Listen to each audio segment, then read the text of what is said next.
তারা স্লো খুব চাঙ্গা লুক দেখা যায়।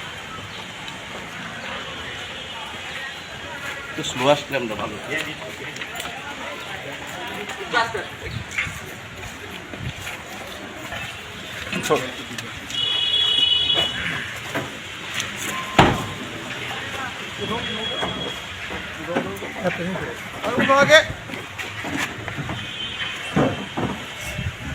এবার নিয়ে এসে পারে আস্তে আস্তে আসেন, একটু দাঁড়ান। বাইরে বেরবে না ছবি নামায় ফেলেন।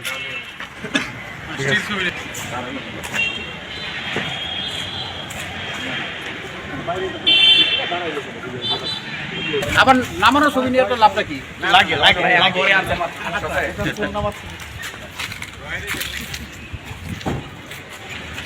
দেখো বাবা পড়লো আসছে। এবার একটু দাঁড়ানো এইভাবে আমরা একটা ছবি তুলি। পিছনে মেট্রোর উপর একটু আগে দাঁড়ান, একটু আগে দাঁড়ান, একটু আগে দাঁড়ান।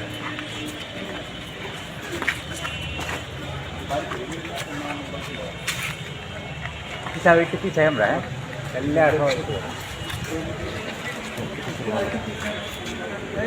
একটু পিছাই আমরা, একটু রাতে একটু পিছাই, তাহলে ফুল ফ্রেমটা আসবে।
বেসিক্যালি রাজশাহী ইউনিভার্সিটির স্টুডেন্ট ছিল। রাজশাহী ইউনিভার্সিটি ফজলুল হক হলে সে ছাত্রলীগের সহসভাপতি ছিল।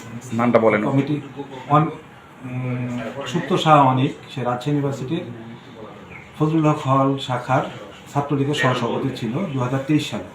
তো 2023 সালের একটা কমিটিতে আমরা তার নাম পেয়েছি এবং সে ওখানে ছাত্রলীগের রাজনীতির সাথে সম্পৃক্ত ছিল।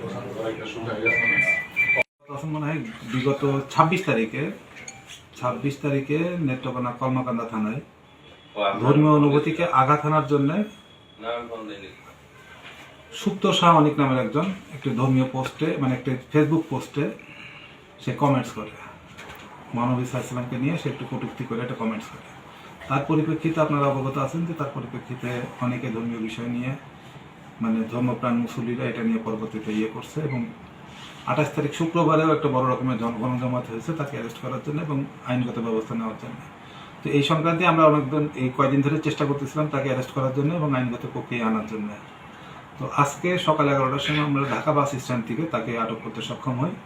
সুপ্ত শাহ অনেককে আমরা আজকে আটক করছি ঢাকা বাস স্ট্যান্ড থেকে এবং এই সংক্রান্তে আইনগত প্রক্রিয়া অলরেডি প্রক্রিয়াধীন এবং আজকে মামলা রেকর্ড হবে হোপফুলি এবং তাকে কোর্টে প্রেরণ করা হবে উক্ত মামলায়। 129 জন এই পর্যন্ত এই কথাটা এক লাইনে যদি